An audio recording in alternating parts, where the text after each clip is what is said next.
በእድሜ የምትበልጥን ሴት ማግባት ፍቅር ወይስ ጥቅም? የሮዛና የፍቅረኛዋ አነጋጋሪ ታሪክ።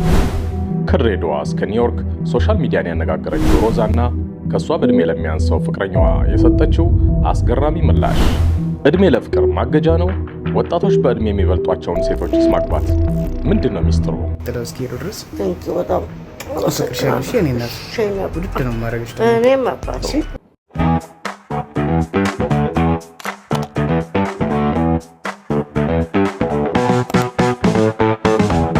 ሰላም ጤና ይስጥልኝ ውድ የቻናላችን ቤተሰቦች፣ ዛሬ በሶሻል ሚዲያ ላይ ትልቅ መነጋገሪያ የሆነ ብዙዎችን ለሁለት የከፈለና እጅግ አጓጊ የሆነ ታሪክ ይዘንላችሁ ቀርበናል።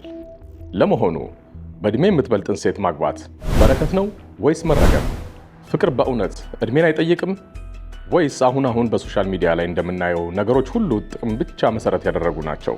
ዛሬ ድሬዳዋ ተወልዳ በአሁኑ ሰዓት በአሜሪካ ኒውዮርክ ኒው ጀርሲ ውስጥ ነዋሪ ስለሆነችውና መነጋገሪያ ስለሆነችው ሮዛና ስለወጣቱ ፍቅረኛዋ አስገራሚ ህይወት በዝርዝር እንመለከታለን።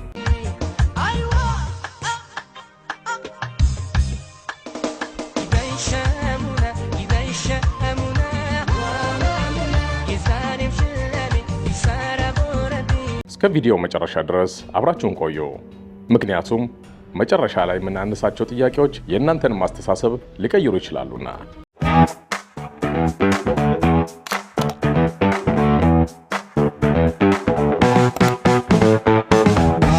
ታሪካችን የሚጀምረው ከምስራቋ እምብርት ከድሬዳዋ ነው።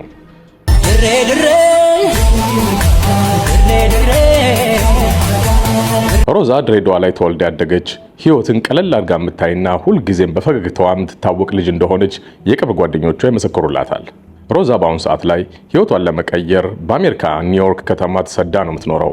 ነገር ግን ሰሞኑን ሮዛን በብዛት በሶሻል ሚዲያ ላይ በተለይም ደግሞ በቲክቶክ እና በፌስቡክ ታዋቂ ያደረጋት የኒውዮርክ ኑሮዋ ብቻ አይደለም። ከሷ በእድሜ ከሚያንሰው ወጣት ፍቅረኛዋ ጋር የምትለቃቸው የፍቅር ቪዲዮዎች የብዙዎችን ትኩረት ስበዋል።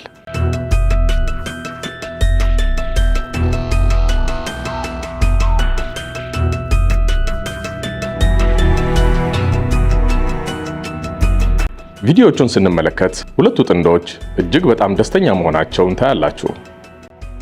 ስሚኝማ ወይዬ አለሜ አፍቅሬሽ የቀኑብኝን አግብቼሽ አሳበርኳቸው። ውይ ደስ አይልም? በጣም ወይ ገርባ መቼም ብቻ ገና ነው እንጂ በደንብ የሚያብዱት ጨርቃቸውን ጥለው እስኪሄዱ ድረስ በጣም ውድድ ነው ማድረግሽ። እኔም አባት ነገር ግን በሶሻል ሚዲያ ላይ የሚመጡት አስተያየቶችና ሁልጊዜ ማርና ወተት የሆኑ አይደሉም። ብዙ ሰዎች እንዴት በእድሜ የሚያንስሽ ልጅ ታገቢያለሽ ወይም ደግሞ ልጁ ጥቅምና ቪዛ ፈልጎ ነው የሚሉ ከበድ ያሉና ልብ የሚሰብሩ ትችቶች ይሰነዘራሉ። ነገር ግን የሚገርመው ነገር ምን መሰላችሁ? ሮዛና ፍቅረኛዋ ለነዚህ አስተያየት የሰጡት ምላሽ ነው። አብዛኛው ሰው እንዲህ አይነት ትችቶች ሲመጣባቸው ይበሳጫሉ፣ ይናደዳሉ፣ ቪዲዮአቸውን ያጠፋሉ ወይም ደግሞ ሰዎችን ያላግባብ ንግግር ይናገራሉ። ሮዛ ግን ህይወትን ቀለል አድርጋ የምታይ የድሬ ልጅ በመሆኗ ከፍቅረኛዋ ጋር በመሆን የሚሰነዘሩባትን ትችቶች ሁሉ በቀልድና በሳቅ እያሳለፉ ይገኛሉ። ስማኝ የኔ ፍቅር፣ ወይ እኔ ያለም ባልሽ ይወድሻል ወይ ለገንዘብ ነው ያገባሽ ለሚሉ ሰው ምንድን ነው የምትላቸው? እኔ የምላቸው ምናልባት በጣም ነው የሚያሳዝነው፣ ባልሽ ይወድሻል ብቻ ሳይሆን ይሞትልኛል በያቸው። እሺ እኔ ፍቅር በጣም ነው የማፈቅርሽ። አይ ላቭ ዩ ቱ ደግሞ ከልቤ ነው የማፈቅርሽ። እሺ እኔ ጣፋጭ። እሺ አባቴ። ምን ታያቸዋለሽ?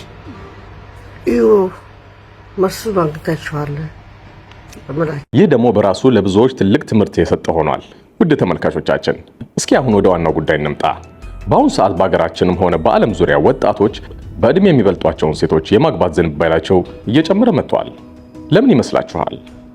አንዳንዶች እንደሚሉት በእድሜ የበሰለች ሴት ትዳር እንዴት መምራት እንዳለባት ታውቃለች፣ ወጣቱን ትራዳዋለች፣ በህይወቱ ላይም ትልቅ ጥንካሬ ትሆነዋለች ይላሉ። ፍቅር ካለ እድሜ ቁጥር ብቻ ነው የሚለው ጥቅስ የእነዚህ ሰዎች መመሪያ ነው። በሌላ በኩል ደግሞ ህብረተሰባችን ይህን ነገር በቀላሉ አይቀበለውም። ሴት ልጅ ከወንድ ልጅ ማነስ አለባት የቆየ ባህላዊ አስተሳሰብ ዛሬም ድረስ በብዙዎች አእምሮ ውስጥ አለ።